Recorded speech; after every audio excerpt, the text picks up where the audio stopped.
روزی که باز یکدیگر را ببینیم. خدا حافظ.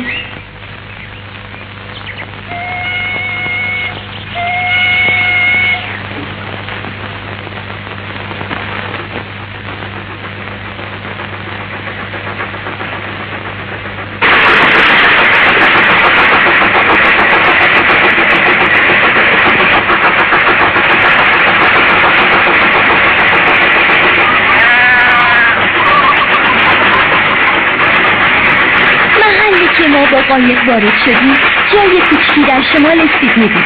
چون زمستون به زودی در استرالیا سر می‌رسید به طرف ملبورن راه افتادیم که یکی از دوستای پدرم اونجا زندگی می‌کرد. ببینم پسرم چی شدی؟ چون بعد از مدت‌های زیادی لباس نمی‌پوشیدم مثل اینه که دارم خفه میشم مادر جون. منم همینطور. این کفشا خیلی سنگینه.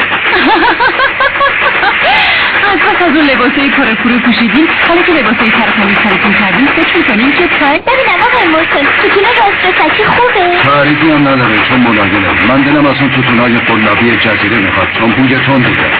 راستی؟ حالا ماه مه در سوئیس بهار داره تموم میشه و تابستون میاد، ولی اینجا در استرالیا برعکس پاییز داره تموم میشه و زمستون در حال اومدن. اوه خدا جونم یه چیزی اونجا. اونا کانگورو. وای راست میگی؟ نگاه کن دارن میتونن.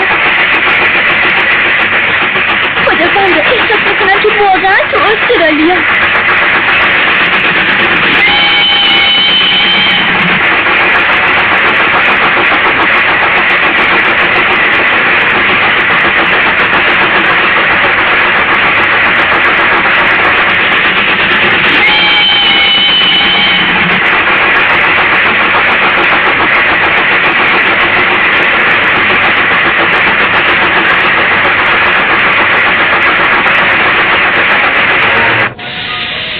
خداوندا ببینم واقعا تو ارنستی؟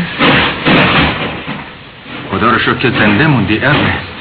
باید واقعا خدا رو شکر کنی که جون سالم به در بردی. مادر جون اون آقای الیوته؟ آره عزیزم بیاین دست جمعی بریم پیششون. خانم رابینسون من نمیدونم چطور عذرخواهی کنم. کاش که از شما نخواسته بودم بیاین استرالیا و الا دچار این مصیبت و گرفتاری غیر منتظره نمیشد. نه خواهش میکنم چیزی نیست. ضمناً باید بگم برعکس زندگی در اون جزیره تجربه با ارزشی برای همه این حرفای شما باعث آسودگی خاطر من شد. بذار بچه‌هامو بهت معرفی کنم. ایشونو که میبینی پسر بزرگ منه. اسمش فرانسه آقای الیوت. سلام فرانس. خیلی خوشبختم آقای الیوت. و ایشونم دخترم فلون. سلام فرانس. خیلی خوشبختم آقای الیوت. و پسر دومم جک. روزتون بخیر. شما هم خیلی لطف کردید که اومدید. اینو که میبینین اسمش مرکره. آو پس این کوبوس هم دوست توه. سلام مرکر. آقای الیوت به جز ما دو نفر دیگه هم هستن.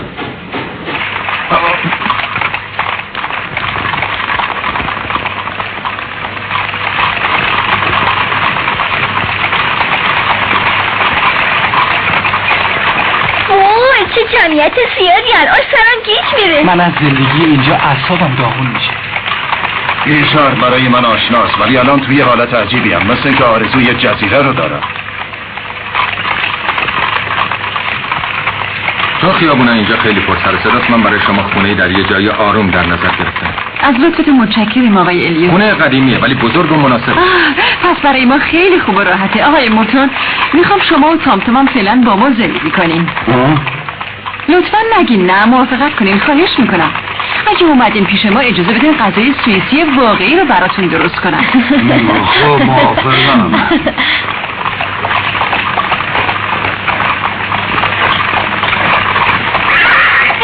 که فایسات یعنی به این سودی رسیدی؟ نه به چهارا رسیده.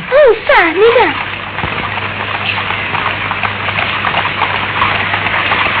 تو جزیره چهارا نداشتی. اینو که اشتباه کردم.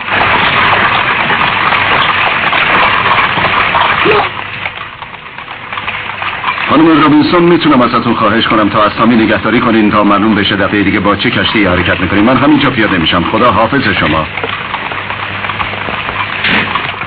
ببینید اون همیشه غیبش میده. مثل که آقای مورتون یه لحظه آرومی نداره. ولی به هر صورت قلب مهربونی داره. به نظر من اینم میشه گفت که چون از غذاهای سوئیسی مادر وحشت داشته ترجیح داده فیلم رو ببنده. خوبه من.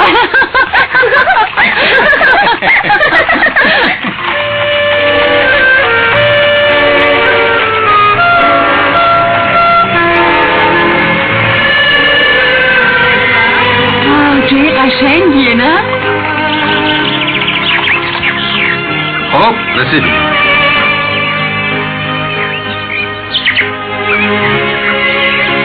وای سنه خونه تازه ما چقدر بزرگه، خیلی بزرگتر از خونه که رو درخت داشتیم. من میتونم برم تو خونه؟ البته که میتونم.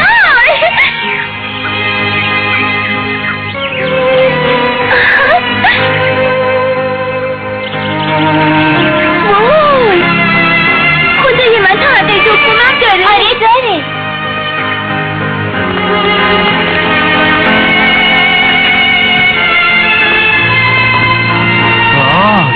چه تخت خواب بزرگی.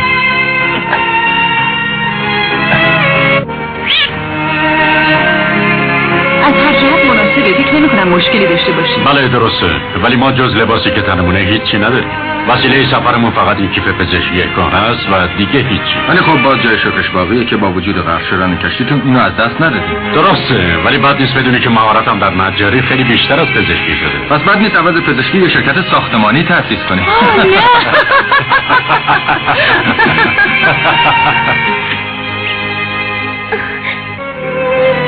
لان تو اینجا چی کار میکنی تام؟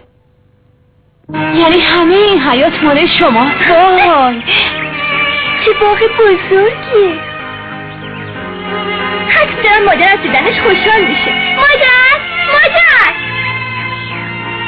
این سراسرات چیه رو انداختی دخترم؟ نگاه کن مادر. راستش آقای ارنست یه خبر باور نکردنی برات دارم. اون چیه؟ دیگه برای ما چیزی نمیتونه باور نکردنی باشه. بله میفهمم چی میگی ولی حد دارم که این یکی هست. در هر صورت بیا الان بریم با هم دیگه به بیمارستان. بریم موافقم.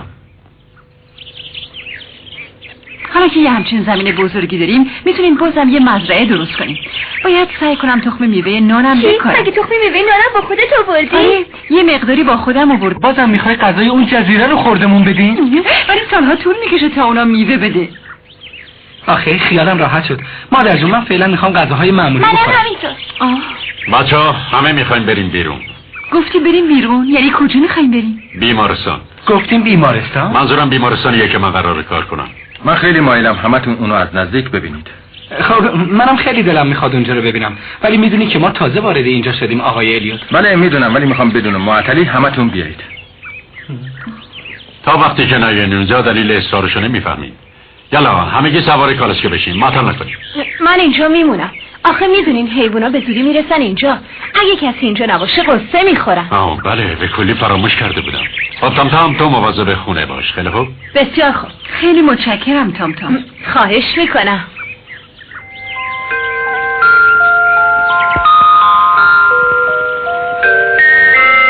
چه بیمارستان قشنگ و بزرگیه. بله خانم ارنست این بزرگترین بیمارستان ملبورنه نه استرالیا. ببینم آقای الیوت فقط میخواستین اینو به ما نشون بدین. بله ولی قسم یه چیز دیگه هم هست. حالا خواهش میکنم بیاین.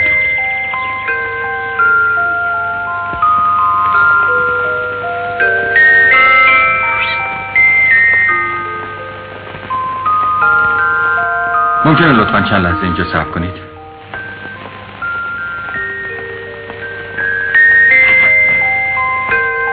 شما هستید خانم امیلی؟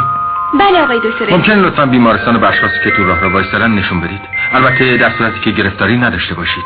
البته آقای دکتر. لطفاً توجه کنید که اونا اشخاص مهمی هستن. بله آقای دکتر الیوت. ببخشید اجازه بدین راهنمایی کنم. خیلی متشکرم. خدای من. تو هستی؟ دکتر رابینسون و خانم رابینسون. خداوند اینام فلان جکن.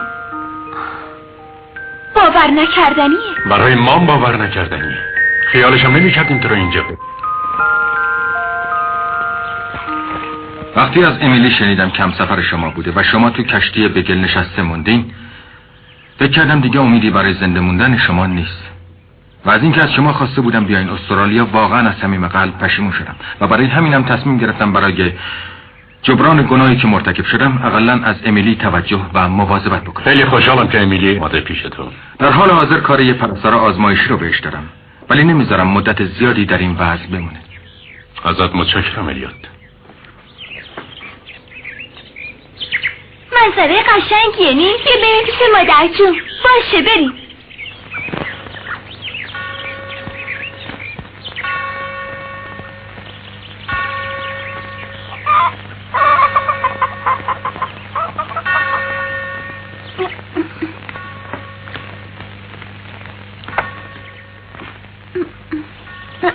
متشکرم کافیه. چی نخوردی؟ یه فنجون دیگه شیر نه بخور. متشکرم مدرسم دیر میشه. خداوند چقدر انرژی داره.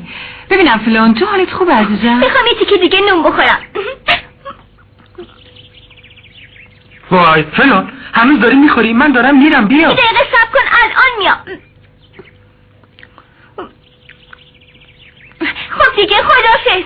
عزیزم مواظب باش چیزی رو فراموش نکنی. چشم.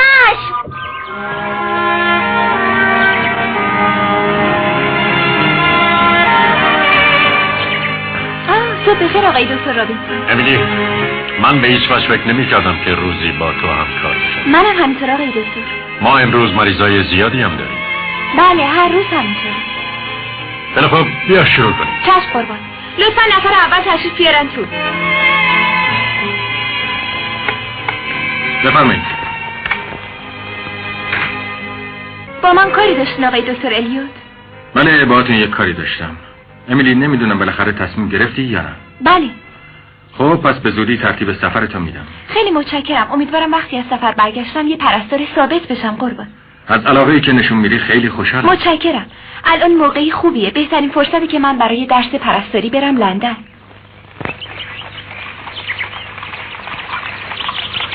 به نظر نمیاد اینجا خونه‌شون باشه. معذرت میخوام دکتر خانم. با من کاری داشتی؟ قاعدتا خونه آقای دکتر رابینسون باید همین طرفا باشه. ببینم شما میدونین کجاست؟ فرمودین خونه ی آقای دکتر رابینسون؟ بله خانم، باهوشترین و همینطورم چروکترین دختر به اسم فلان با دکتر زندگی میکنه. خدای من اگه فلان اینو بشنوم. گفتی؟ شما هم اون دختر شیطانو میشناسین؟ خب بله که میشناسم. نفهمیدم، هنوز هیچی نشد. خوب معروف شده. حتما به هم یه زوری دست گلی به آب داده. آره از اون هیچ فایده نیست. بفرمایید. از اینکه این مدت از تامی نگهداری کردین تشکر میکنم. امروز اومدم که اونو با خودم ببرم. بالاخره کاری توی کشتی پیدا کردی؟ بله برای تامی هم یه قرارداد بستم. با کشتی اس آتلانتیک 3 روز دیگه حرکت میکنم. خدای من شما گفتین با کشتی آتلانتیک میری؟ بله یه کشتی بخاریه که میره انگلیس. منم با همون کشتی میام. کشتی آتلانتیک. من به عمرم تا حالا نشنیدم یه دختر ملوان بشه. نه من به عنوان مسافر میام. میخوام برم لندن اونجا درس بخونم. از دکتر رابینسون و همتون خواهش میکنم به حرفم توجه کنین. راستش اینه که امروز اومدم اینجا تا اینو بهتون بگم و از همتون خداحافظی کنم. فکر نمی‌کنم حالا که ما بازم همدیگه رو پیدا کردیم انصاف باشه که تو خداحافظی بکنیم. ولی فلان اینقدر نگران نباش. من تا 3 سال دیگه برمیگردم استرالیا. میتونم بپرسم منظورت از این سفر چیه؟ تصمیم بر این گرفته شد که من توسط آقای دکتر الیوت به یه مدرسه پرستاری در لندن برم. که اینطور خیلی خوبه.